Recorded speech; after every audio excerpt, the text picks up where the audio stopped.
when everything else seems to fail, when the reports don't change, when the medicine does all it can do and still leaves you searching for more, there is a higher authority, a greater power, and a living word that never fails, and there is a psalm, a divine utterance that carries within it the life of God Himself, not just poetry, not just comfort, but power, real, tangible, healing power. And you see, healing is not something God is trying to decide whether to give you.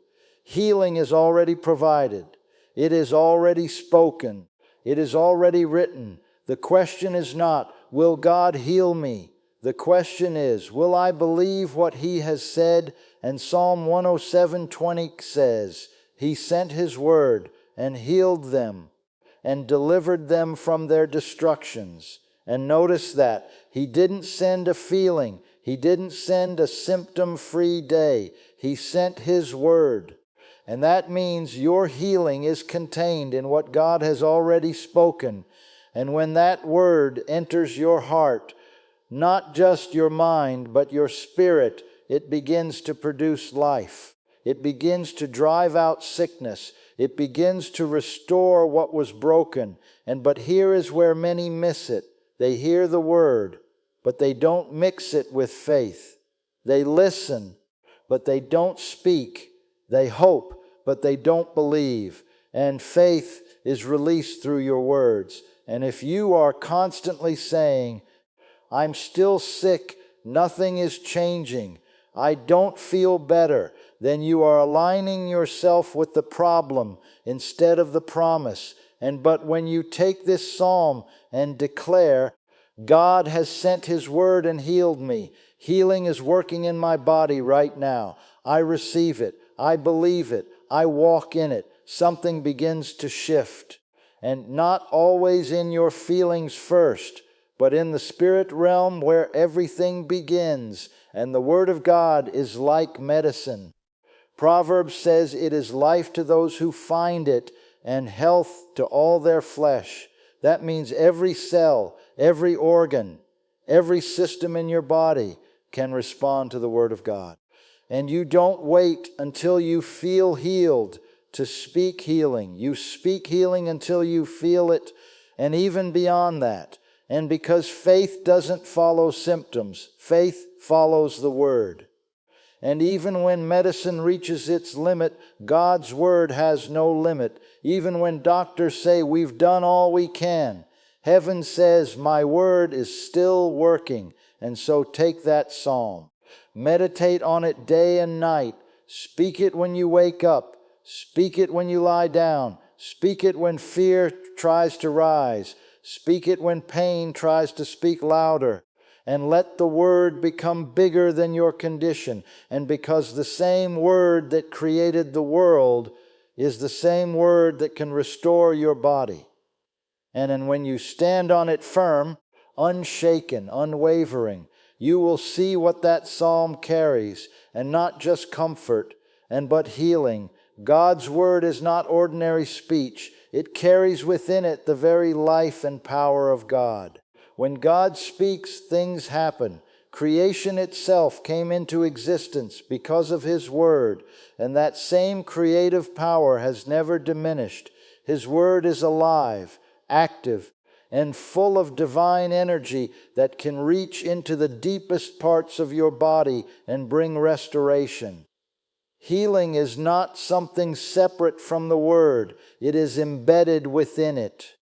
When you receive the Word concerning healing, you are receiving the very substance that produces it.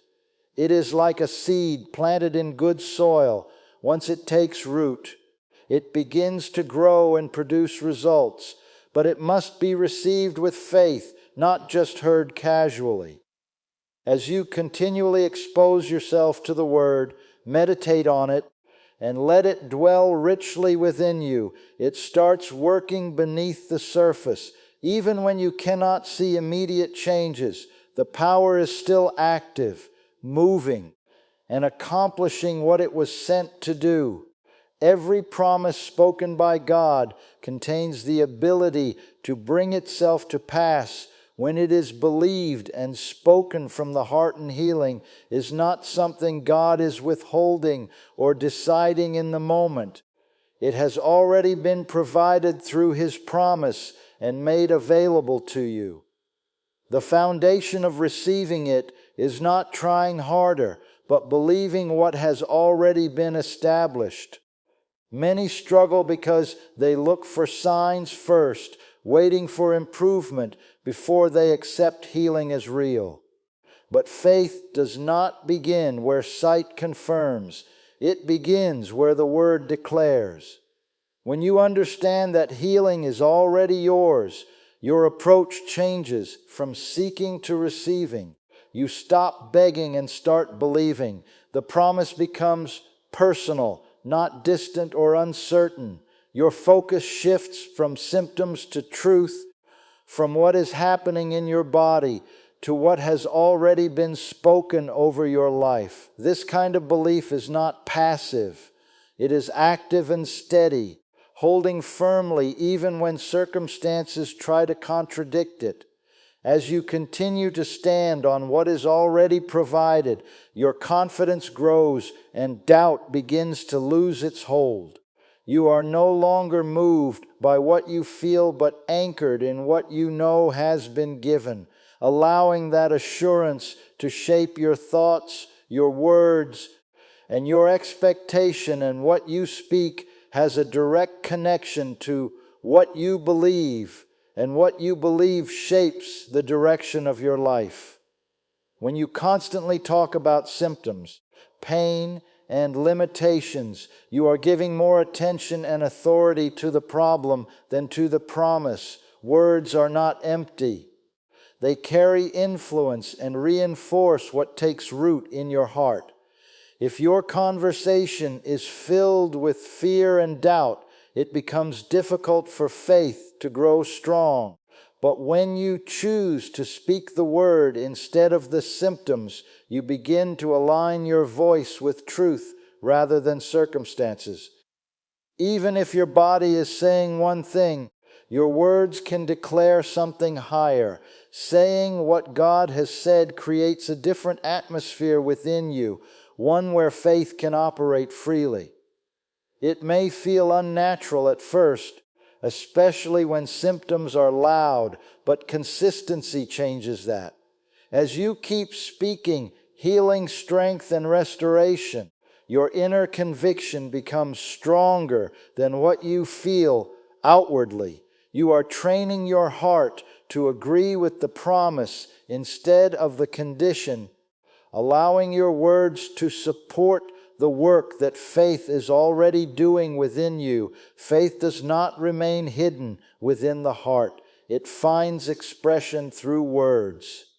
What you truly believe will eventually come out of your mouth, and those words begin to shape your reality. It is not enough to quietly agree with the promise inside. Faith must be spoken to be released. When you declare what God has said, you are not trying to convince Him. You are establishing that truth in your own life. Words act like a trigger that sets faith into motion, allowing it to move from inward belief to outward manifestation. If your words are hesitant or filled with doubt, they weaken the flow of faith. But when your words are confident and consistent with the promise, they strengthen what you believe. Speaking in agreement with the word reinforces it in your heart and builds a deeper level of conviction. Over time, this consistent expression creates a pattern where faith becomes your natural response instead of fear. Your voice becomes an instrument that carries belief, shaping your thinking and influencing how you respond to challenges, keeping your focus aligned with what has already been spoken rather than what is trying to oppose it. And there comes a point where medicine reaches its limit, where human knowledge and treatment can only go so far, And in those moments, many feel uncertain or discouraged. But God's Word is not bound by those limits. It does not depend on natural processes or human understanding to produce results. What is impossible in the natural realm is not difficult for the power contained in His Word. When everything else says there is no change, the Word still carries the ability to bring transformation. It operates on a higher level beyond what can be measured or explained by physical evidence alone. Trusting the Word in such situations requires a shift in focus from what experts say to what God has declared. It is not about rejecting help, but recognizing that the final authority belongs to something greater. As you rely on the Word, you place your confidence in a source that does not fail or weaken. Even when circumstances appear unchanged, the Word continues to work, moving in ways that may not be immediately visible. It holds steady, unaffected by time, reports, or limitations, carrying within it a power that remains active regardless of what has already been tried. And consistency is what allows what you believe to take root and grow strong within you. A single declaration may encourage you for a moment, but repeated declaration builds a foundation that cannot be easily shaken. When you continually speak the Word over your life, you are reinforcing it in your heart, allowing it to move from something you hope into something you are convinced of. This steady repetition is not about empty words. It is about deepening conviction. Each time you declare the promise, it becomes more real to you, more established in your thinking, and more dominant over opposing thoughts. Doubt often tries to return through feelings or circumstances, but consistent speaking pushes back against it and keeps your focus aligned.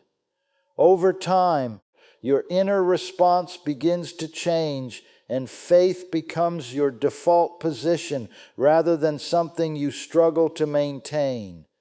What you say daily shapes what you expect, and what you expect influences what you receive.